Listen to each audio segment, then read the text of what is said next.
Bonjour à tous, Romain, est-ce que tu vas bien? Impeccable et toi? Ça va presque nickel et je vais t'expliquer pourquoi ça va presque nickel. Ça va pas au top du top parce que j'ai pas eu le temps de boire un café ce matin, parce que Romain, il était réveillé à 6 heures du mat et il m'a dit: «Allez Léo, on record, c'est l'heure d'y aller et tout». Moi, j'étais un peu lève tard ce matin et du coup, voilà, j'ai pas eu le temps de boire de café, ce qui est d'habitude vraiment, ancrage numéro un de ma routine matinale, et normalement ma routine ne commence pas, ma matinée ne commence pas sans un café. Là, Romain m'a fait commencer sans un café, donc si j'ai des petits yeux ce matin, vous m'en excuserez. Et la question que j'ai envie de te poser du coup, Romain, c'est toi, par quoi elle commence ta routine matinale? Est-ce que tu as une routine matinale? Et comment ça se fait que tu veux travailler aussi tôt à chaque fois? C'est quoi ce bazar? Ouais, bon, faut savoir que ce matin, ouais, j'étais levé vers 4h30, 5h, mais j'étais jet lag de la semaine de Vipassana. Parce que tous les matins, on se levait à 4h, donc tu connais la musique, on pourra en parler dans une autre vidéo. Mais même en temps habituel, c'est vrai que je suis très du matin. Je me suis cherché pendant des années quand j'avais les bureaux à Paris, donc à Malakoff, avec les gars comme Antoine Sacco, Deidou, Laurent 750, etc. On bossait un petit peu tous ensemble en communauté dans des coworking, on avait des bureaux. Et là, tu vois, j'arrive au bureau à midi, mec. J'arrivais à midi, je faisais rien. J'avais même pas bossé. On allait manger. Et là, après manger, j'allais commencer à bosser. Donc, vraiment, le pire truc où en mode, je commence à bosser, je suis en digestion. Et ça veut dire que midi, je rentre chez moi, il est peut-être entre 20h et 22h, je dors. Je dors tard. Donc, hygiène de vie un peu pourrie parce qu'en fait, c'est un cycle infernal. Et après, quand je suis arrivé à Malte, avec Edwin, on a pris un appart, on habitait ensemble un peu plus d'un an, etc. C'était vraiment la course à celui qui va se lever le plus tôt. Et ça, c'est une bonne compétition. Et franchement, je vous incite à faire ça avec vos potes de business, vos confrères de business, parce que c'est pas bon, on fait la compète avec qui va boire le plus de shots. En soirée, on se connaît, voilà. Mais la semaine, en tout cas quand on bosse, c'est qui va se lever le plus tôt. C'est en mode, voilà, tu es levé à 6h, on se le dit pas. Mais on sait que si le gars il est levé à 6h, tu vas pas flemmarder jusqu'à 8h. Non, on est levé à 6h et ça va bosser direct. Et maintenant, depuis plusieurs années, j'ai gardé ce rythme-là où dès que je me lève, bah, je vais bosser en fait. J'ai la Mmh. chance de. Enfin, maintenant, si j'ai des bureaux, mais c'est toujours à 5-10 minutes, tu vois. Donc, je peux me lever et 15 minutes après être au bureau. Et en fait, Mmh. je vais pas forcément flemmardiser sur, sur des conneries. Je dis pas scroller, etc., parce que ça, je le fais parfois, comme tout le monde. Mais je veux dire, je vais pas perdre du temps à nettoyer la maison, à faire la vaisselle le matin, à faire des trucs, en fait, qui pourraient être Mmh. faits plus tard, quand j'ai moins d'énergie. Le matin, je me lève, je suis frais, je suis agent, et c'est là que je suis le plus efficace. Donc, sur 3 heures de travail, je peux produire plus qu'en 10 heures, si c'était Mmh. l'après-midi. Qu'en 5, 6, 7, 8 heures, 10 heures, tu vois, de Mmh. digestion, de fatigue, etc. En 2, 3 heures, je peux tout éclater. Donc moi, c'est plus ça ma routine de travail. C'est ce que j'enseigne aussi dans ma formation. C'est je dis, bah, le matin, faites les meilleures tâches, les plus énergivores, celles qui créent le plus de valeur. La tâche qui fait que si tu avais une seule tâche à faire, c'est celle que tu fais aujourd'hui. Toutes les autres Mmh. tâches, elles se sont secondaires. Aujourd'hui, je peux faire cette tâche-là et après, je peux arrêter ma journée et je suis content. Tu vois, c'est vraiment faire la tâche la plus importante qui va créer le plus de valeur. Là, on passe 2 heures ensemble, toi et moi. Potentiellement, on fait des vidéos. Ces vidéos-là vont me rapporter peut-être plusieurs de milliers d'euros en travers des leads, des contacts, des partenariats, de la formation, de l'accompagnement, etc. Donc, c'est 2 heures que je peux faire aujourd'hui et après, je peux ne pas bosser si je veux. Voilà. Mmh. Donc, c'est plutôt ça ma routine, c'est j'envoie tout le matin et je fais les tâches les plus importantes. Purée. M'a mis la pression alors que je suis sa tâche la plus importante de la journée, quoi. Ça fait plaisir quand même, par contre, d'entendre ça. Merci Romain, ça fait chaud au cœur. Et Et toi, frérot? Sachant que pour préciser, toi, tu avais une routine avant salarié, maintenant une routine ouais, indépendant. ouais, C'est quand même différent. Même c'est si pas les la gens même, ouais, vont dire. ouais, ouais. Purée, si j'avais non, mais si j'avais la capa de travail et comment dire, la routine, l'excellence de routine que j'ai maintenant à l'époque où j'étais salarié, purée. En fait, c'est marrant parce qu'à l'époque, je me disais, les entrepreneurs, ils étaient toujours en mode, ouais, le salarié, il prend le rien et tout, nan. Moi, j'étais en mode, vous abusez, les gars, tu vois, ça va, on charbonne quand même, genre tranquille, tu vois. Et après, il y a quand même une step où d'un coup, je me suis dit: «Non, mais en fait, mec, vas-y, faut que j'aille plus vite, quoi. En fait, faut que je travaille plus vite» et j'ai juste, augmenté la vitesse à laquelle je travaillais, tu vois? Et c'est assez marrant parce que les gens, ils tu réalises pas à quel point tu peux augmenter la vitesse à laquelle tu travailles, genre à laquelle tu prends des décisions, à laquelle tu fais tes tâches, à laquelle tu réponds à tous les messages, à laquelle tu skippes les messages pas importants et cetera, tu vois? Et Du coup, ma productivité a quand même boosté, hein. Je pense que je suis au moins ouais, peut-être 50% plus productif maintenant que je ne l'étais à l'époque où j'étais salarié. Et moi, à l'inverse, j'ai jamais été du matin. Et le matin, c'est encore un peu compliqué pour moi. Et du coup, bah, là, en ce moment, ça va un peu mieux. Cette semaine, pas trop parce que j'étais faire mon passeport à Bangkok. Du coup, je suis un peu en décalage. Mais sinon, je me réveille à 8 heures le matin. Généralement, la première heure, c'est un peu genre, tu sais, je me réveille tranquillement, hop là, je sors de mon lit, je bois un café, je discute avec ma copine, on a la cool, tu vois. C'est vraiment l'heure où j'émerge. Je l'ai fait pas mal de me réveiller et direct travailler. Je le faisais pas par choix, je le faisais parce que j'étais employé, que je me réveillais à 9 heures et que le début c'était 9 heures pour commencer. Donc hop là, tu te réveilles, tu sors du lit, hop là, t'allumes le PC, t'as les yeux, ils sont collés comme as et tu commences à travailler parce que vas-y, faut se connecter sur Slack et tout, mais tu sais que t'es pas efficace dans les 40 premières minutes, quoi. Donc en fait, c'est des moments de productivité comme ça aussi que j'ai dû effacer petit à petit. Et du coup, ouais, ensuite, j'essaie aussi de faire les tâches les plus importantes le matin. En fait, le truc, c'est que quand tu arrives au bureau le matin, euh, à 9h30, quand tu commences et que tu es opérationnel et que tu es prêt à travailler, la première tâche que tu fais, tu es tellement focus, il n'y a pas eu d'imprévu dans la journée, c'est bon, tu vois, tu peux l'exécuter. Alors que, putain, quand je regarde mon agenda, après, boum, il y a un gars qui t'appelle, il y a un call qui dure plus longtemps que prévu, et en fait, tu dois commencer à décaler ton agenda. Et quand tu te rends compte que tu as décalé ton agenda jusqu'à genre 22h, tu te dis, bah, je vais peut-être pas travailler jusqu'à 22h. Donc, si tu cut à 21h, les deux dernières tâches de la journée, boum, elles sautent. Et du coup, il y a tout cet effet-là aussi où tu n'as pas envie de faire sauter les dernières tâches de la journée à chaque fois.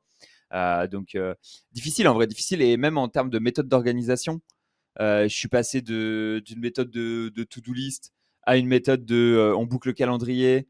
Et là, je suis sur une méthode de on boucle le calendrier qui ressemble à une to-do list, mais c'est un peu chaotique, quoi. C'est pas facile, honnêtement. Euh, et même si je suis partisan de voilà, on commence le matin, etc., je suis quand même plus efficace, moi, milieu d'après-midi, fin d'après-midi, c'est là où je suis on fire, Ouais. quoi. Toi, tu fais C'est des fou, longues quoi. journées quand même, hein. Tu termines tard le soir des fois. Ouais, souvent je fais 9h. Là, j'essaie de passer sur un 9h, 19h fixe, tu vois, avec une heure de pause pour manger. Et si j'arrive à tenir 19. ça, ouais, tu vois, ça va en fait, c'est honnête, ça fait 45 heures par semaine, c'est beaucoup, mais Ouais, c'est ouais, ouais, non, mais acceptable. parce que Et, tu vois. Mais le problème, c'est l'intensité en fait. Si tu fais ça avec une c'est intensité de fou l'intensité. furieux, Mm. ouah, c'est difficile quand même, quoi. Mais c'est un rythme qui est tenable. Si tu dépasses, enfin, si je dépasse les 45 heures, c'est difficile de tenir plus. Et après, ça Ouais. dépend de la proportion de call que j'ai aussi. Parce qu'un call, c'est facile à faire en fait. Un call, c'est une heure de travail qui est facile à encaisser. Mais faut le faire quand même. Et j'en ai beaucoup. Et du coup, il y a un peu le truc où ça prend du temps et ça décale tout. Et après, tu es fatigué, etc., etc. Donc, c'est souvent une Ouais. proportion de trucs qui est intéressant à regarder aussi. Ouais, je suis d'accord, à partir d'une certaine quantité de travail, après, tu payes l'addition. Parce que quand je bosse le dimanche, je suis plus fatigué le lundi, donc je suis moins Ouais. efficace. Donc en fait, les heures que j'ai fait le dimanche, potentiellement, ça reste du positif, mais ça va pas me rajouter 10 heures à mon compteur, tu vois. Ouais. Ça va me rajouter 5 heures parce que peut-être le lundi, je vais être moins efficace. Donc le dimanche sera quand même positif, mais pas autant que je l'espère. Euh, Après, oui, comme tu as dit, en fait, bosser 8 heures par jour, c'est suffisant pour devenir millionnaire, multimillionnaire, faire des trucs de zinzin. Il n'y a pas besoin de T'as plus. tout dit. Après, c'est T'as que tout dit. l'intensité. Moi, je vois des fois en 3 heures, je suis fatigué de ouf parce que je mets beaucoup d'intensité dans des tâches qui sont des tâches prises à partir de mauvaises décisions. Donc, je mets de Mm. l'intensité dans des tâches que parfois j'ai mal décidé sur un coup de tête qui rapportent pas beaucoup d'oseille. Alors que si j'avais peut-être pas bossé pendant plusieurs jours, réfléchi à une décision majeure, pris une meilleure décision, bah en fait, j'aurais bossé moins stressé, moins fatigué, ou peut-être avec la même intensité, mais j'aurais gagné beaucoup plus. Donc, il y a la question d'intensité, de décision. Quand vous êtes salarié, vous vendez votre temps. Quand vous êtes patron, c'est plus une question de décision. Vous n'êtes plus forcément valorisé sur votre temps, mais sur vos choix, sur vos contacts, sur vos idées, sur votre exécution. Un salarié, on te demande de faire tes heures. Tu vois, je me permettrai pas de demander à un salarié à chaque fois de rester 1 heure, 2 heures, 3 heures de plus, comme on voit dans Ah les non, mais startups et qui me donne envie de mettre des coups de tête en mode ah le ouais, mec qui part à 17h, gros, tu as un contrat à 17h, tu pars à 17h. Mais tu sais, c'est bah un bien peu le sûr. management parisien. Ça, c'est. Frère, je préfère que tu pars à 17h, tu kiffes ta vie, demain on se revoit à 9h, tu as le smile. Que tu restes Bah, deux. à 19h et que tu es là et tu te caches dans les chiottes pour jouer la montre. Tu vois, mais ça, je l'ai connu dans l'univers startup. Franchement, c'est malheureux. C'est malheureux. Mais ce qu'il faut se dire, c'est que sur la masse salariale, ce genre de management fonctionne et c'est rentable d'user les employés parce qu'un an après, tu as un turnover, tu vois. Donc, Mm. d'un point de vue, de leur point de vue, c'est rentable. Mais moi, en tant que patron, je préfère gagner moins et pas infliger ça. C'est une 100%. question Et de je pense que bien-être. Je pense que tu as des meilleures personnes. En fait, forcer des gens à travailler plus, c'est super débile. Potentiellement, il y a des fois où en fait, les gens, ils ont envie de travailler plus parce qu'ils ont envie de finir leur truc, etc. Et ça, enfin, tu vois, on va pas leur interdire non plus. Mais vaut mieux que ça vienne d'eux plutôt que tu aies une pression constante de voilà, faut rester plus tard, etc. Tu vois. Si tu as quelqu'un qui dit non, vas-y, j'ai envie de finir ça, etc. Et je décale mes horaires pour ça, ou bah, tu vois, moi, une spécialité dans l'équipe, mec, c'est le fait que les horaires ils sont super flexibles, donc des fois je dis ah bah non, je vais pas travailler cet après-midi, je vais travailler ce soir à la place, et puis demain matin je vais commencer une heure plus tôt, et puis je m'arrange comme ça. Et moi je leur dis tout le temps, hein, les gars, vous travaillez comme vous voulez, l'important c'est que le travail soit fait. Maintenant voilà, les horaires vous les faites quand vous voulez, c'est ok. Tant que vous êtes productif et que vous arrivez à faire le nombre d'heures qui est assigné, c'est ok quoi. Mais c'est en effet Bien. une question de faut faire les heures quoi. Ouais.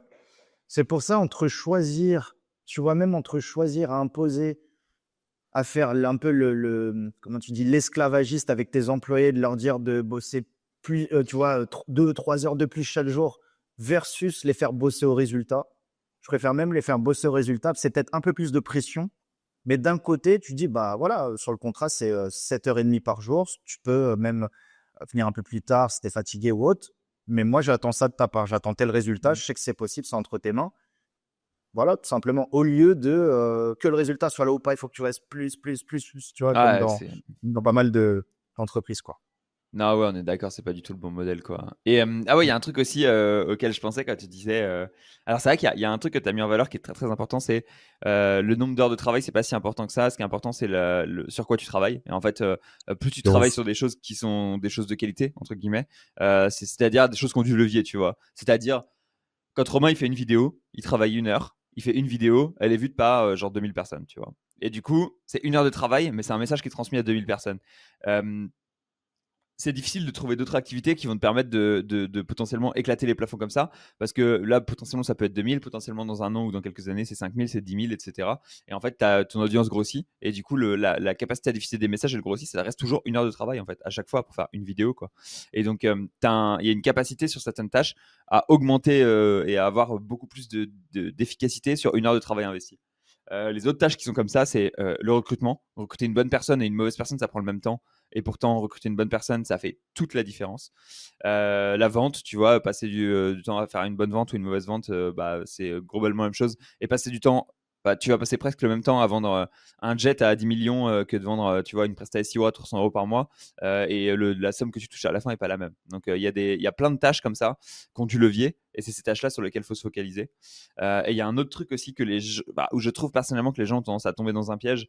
Et c'est quelque chose que j'ai pas mal changé dans ma manière de faire, qui a été assez intéressante. C'est savoir dire c'est assez bien pour être publié, tu vois. C'est assez bien pour être mis en avant. C'est assez bien pour dire on arrête maintenant et on passe à autre chose.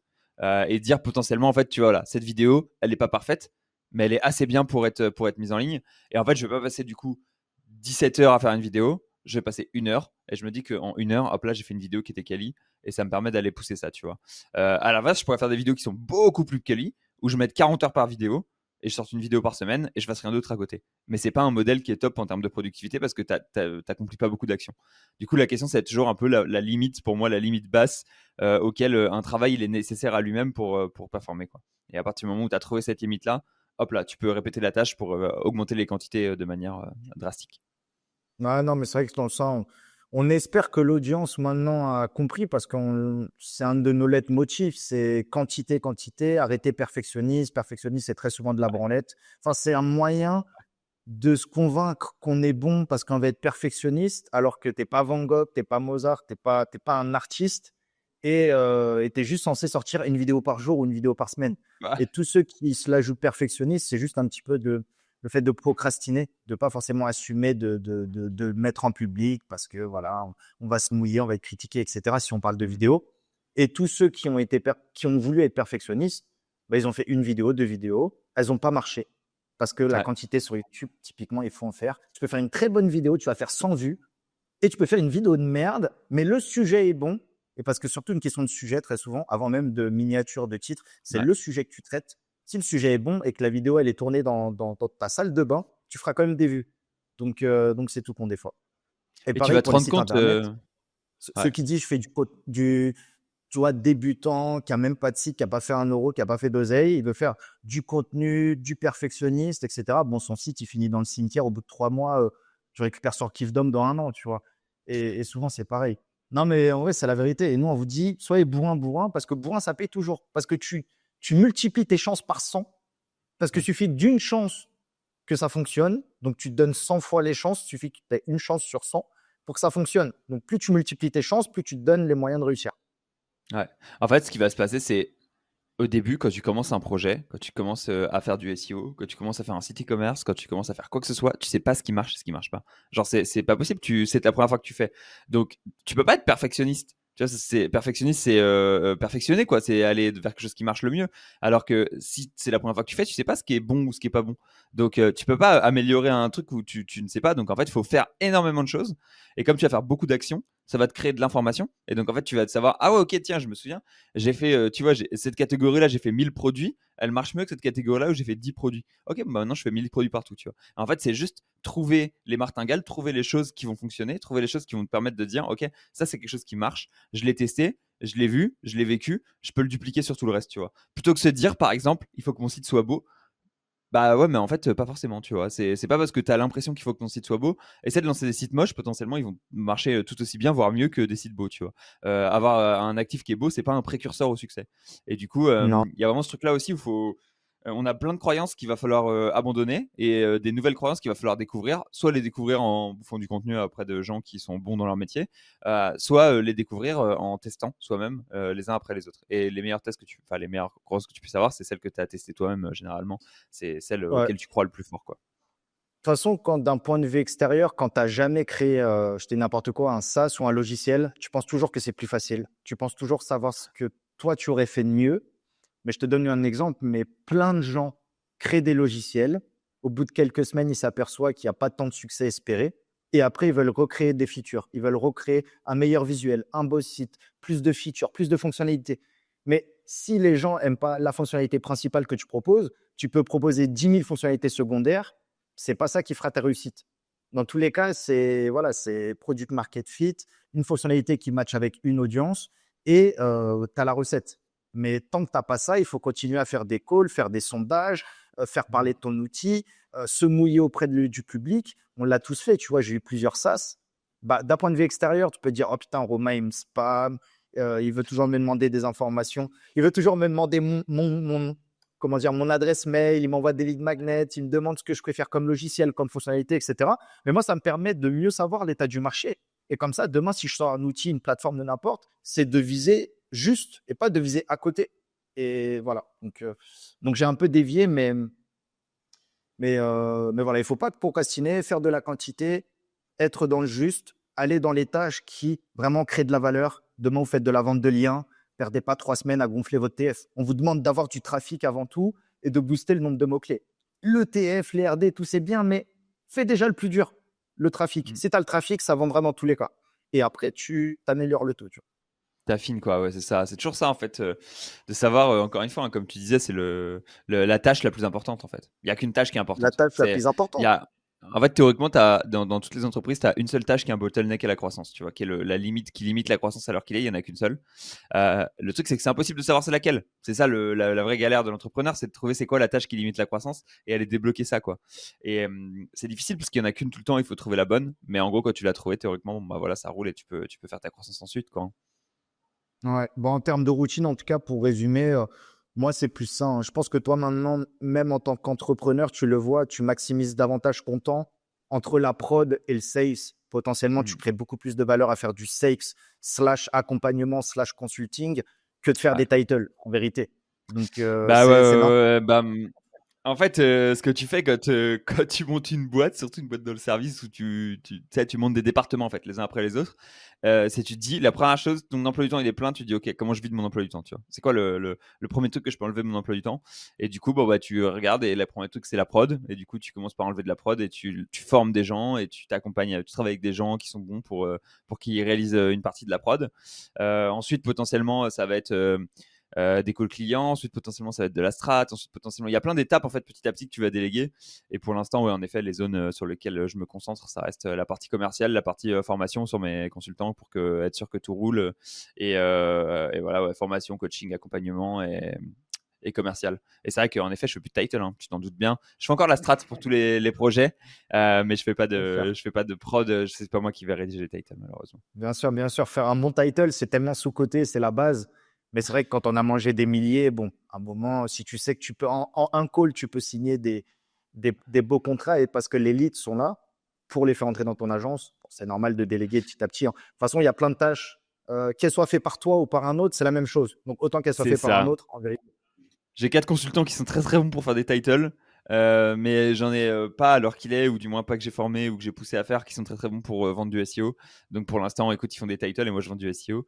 Et ensuite, le jour où je trouverai quelqu'un qui est très bon pour vendre du SEO, ou parce que j'aurai plus le temps de vendre du SEO moi-même, je trouverai un vendeur et voilà, il faudra accepter, on aura un commercial qui sera bon aussi, etc. etc.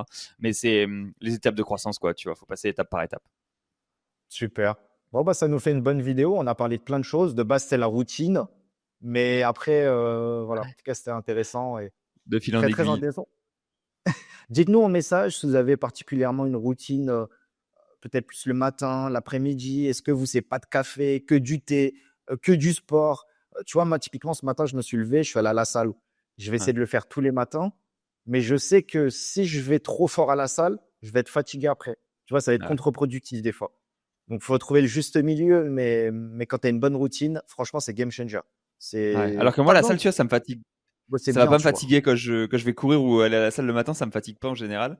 Et ça fait juste, j'arrive au bureau, je suis frais direct et tout, c'est ok, tu vois. Et ça, en fait, c'est juste ça, moi, ça m'enlève la zone horrible où je suis genre dans le jus comme ça. Tu vois, je viens de me réveiller, c'est horrible, faut un café et tout. 1 heure Ouais. de temps de Et, réveil, quoi. et toi, je pense que ça te le fait pas parce que tu as un bon sommeil. Et le sommeil, c'est la Ouais. base de Ah tout. bah, Si tu dors par contre, mal, j'ai un tu vas à sommeil la de fou salle, t'es furieux. mort après. Ah ouais, Ça, ouais, le ouais. sommeil, c'est vraiment ta grosse force. Enfin, on en parlait, mais moi, je suis jaloux de ton sommeil, tu vois.